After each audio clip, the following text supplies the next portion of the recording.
C'est le 14e dimanche du temps ordinaire de l'année A. Matthieu trace un parallélisme entre l'idée de Jean-Baptiste sur le royaume et celui de Jésus qui est le royaume lui-même en sa personne. L'évangile de ce dimanche est une prière venant de la bouche de Jésus, faisant éloge de Jean-Baptiste après que celui-ci a fini de lui questionner: es-tu celui qui doit venir ou devons-nous en attendre un autre? Ce sont les actions de Jésus qu'il en donne comme référence aux envoyés des gens pour l'informer. Que s'est-il passé depuis que son ministère avait commencé à proclamer le royaume? Ce temps que Matthieu introduit dans son texte de l'Évangile, c'est celui de la persécution où l'on venait justement de couper la tête de Jean-Baptiste, le plus grand des enfants des hommes. Selon Matthieu, il faut prier en tout temps, mais particulièrement en celui-ci, car la mort de Jean représentait l'échec du royaume qu'il a annoncé, qui n'a pas pu capter l'attention et le cœur de l'homme, devenant plus dur encore qu'avant l'annonce. Jean et Jésus représentaient deux courants d'idées différents, le jeûne et le rassasiement. Jean vivait dans l'ascèse complète et Jésus vivait dans le gloutonnement des aliments. Cela fait apparaître comme s'il y a des évangiles contraires à la réalité. Cependant, l'ascèse de Jean symbolisait la marche des Hébreux qui ont connu la famine dans le désert et le rassasiement de Jésus symbolisait la promesse de Dieu à son peuple. Un pays où le miel et le lait ruisselleraient. Aussi, Jésus disait aux pharisiens: les convives ne peuvent se gêner pendant que le marié est avec eux. Tout cela voudrait dire, si la mort de Jean symbolisait l'échec de l'annonce du royaume, au contraire, pour Jésus, on est en plein dans la réussite de l'installation du royaume, puisqu'on se festoyait comme on faisait à la noce. La noce de Cana est donnée pour l'illustration et le rendez-vous est fixé au banquet final. Cependant, Jésus ne manquait pas de fustiger les villes et les villages qui n'ont pas accueilli le message et les miracles qu'apporte le royaume. N'oublie pas que la personne de Jésus symbolisait le royaume même. Pour un profane, le discours de Jésus se met de la confusion en l'entendant, puisque la semaine passée, il insistait pour convaincre les disciples qu'il était le vrai Dieu et après lui, il n'en est pas d'autre, puisqu'il est l'alpha et l'oméga. Cette semaine, au contraire, il adressa à son Père en lui demandant de l'écouter. Évidemment, nous appelons Dieu Père dans le sens du Créateur de notre humanité, mais ce n'est pas dans le même terme que Jésus qui lui appela Dieu Père dans le sens de la sensibilité paternelle, comme quoi c'est Dieu qui lui a engendré.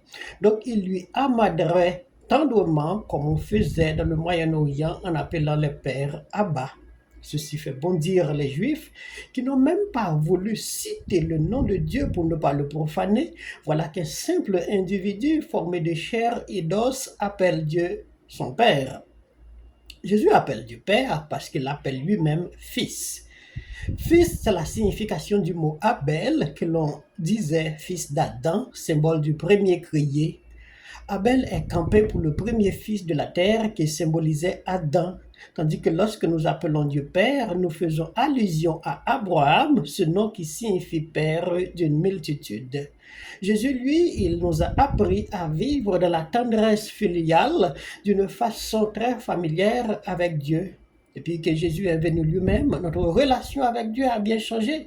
Non seulement nous sommes devenus libres de citer son nom, mais aussi nous pouvons déjà appeler Père en espérance de lui rejoindre un jour dans sa demeure comme enfant du royaume. Dans notre prière, nous pouvons lui adresser comme notre Père qui est aux cieux. Dans cette attitude de Jésus, nous nous retrouvons dans une sorte de simplicité affectueuse et d'adoration véritable devant Dieu, comme si l'action de grâce est venue de nos malheurs. Comme dit le psaume, nous attendons le remède et voici l'épouvante. Jésus, lui, il tourne son désarroi, c'est-à-dire l'échec du royaume, en une sorte d'intercession, rendant grâce à Dieu, lui glorifié pour son mystère caché, réservé aux pauvres, aux petits, tandis que les sages et les savants n'ont rien reçu et compris de la révélation que Dieu fait aux petits, c'est-à-dire les nations du dehors, ce qui nous donnera droit directement à l'appeler Père. Qui sont ces tout petits auxquels Jésus fait allusion? Qui sont les sages et les savants pour lesquels Dieu cache son mystère pour qu'ils ne les comprennent pas? Quel est le vrai secret de Dieu? Au début de l'évangile, c'étaient les mages que l'on disait savants qui laissaient leur pays pour venir voir le tout petit qui vient de naître, mais que l'on appelle le roi des Juifs. Et c'est dans ce tout petit que Dieu dévoila son secret à l'humanité. Tandis que Saint Paul, dans son épître aux Éphésiens, parle du secret de la révélation. Par la révélation, il m'a fait connaître le mystère, comme je vous l'ai déjà écrit brièvement. En me lisant, vous pouvez vous rendre compte de l'intelligence que j'ai eue du mystère du Christ. Ce mystère n'avait pas été porté à la connaissance des hommes des générations passées, comme il a été révélé maintenant à ses saints apôtres et aux prophètes dans l'esprit. Ce mystère, c'est que toutes les nations sont associées au même héritage, au même corps, au partage de la même promesse dans le Christ Jésus par l'annonce de l'Évangile. Éphésiens chapitre 3, versets 3 à 6. Donc, le secret de Dieu, c'est la révélation du mystère, et le mystère, c'est que les Juifs et païens sont associés à la même promesse de Dieu. Nicodème, l'un des savants pris en exemple par Jean, n'arriverait pas à saisir que Jésus lui disait il fallait être de nouveau pour pénétrer le secret de Dieu, c'est-à-dire admis au royaume. Tandis que les petits et les pauvres, comme les disciples, ont été plongés dans le secret du mystère de la révélation, que toutes les nations auront le même droit de la promesse que Dieu avait faite. Et c'est l'Évangile qui nous dotait de ce droit depuis le jour du sang versé, quand tout était devenu grâce. Le secret de Dieu, c'est sa révélation. Les païens et les héritiers bénéficieront et même héritage. Dieu se révèle à tout un chacun, pas seulement aux savants du temple, scribes et pharisiens.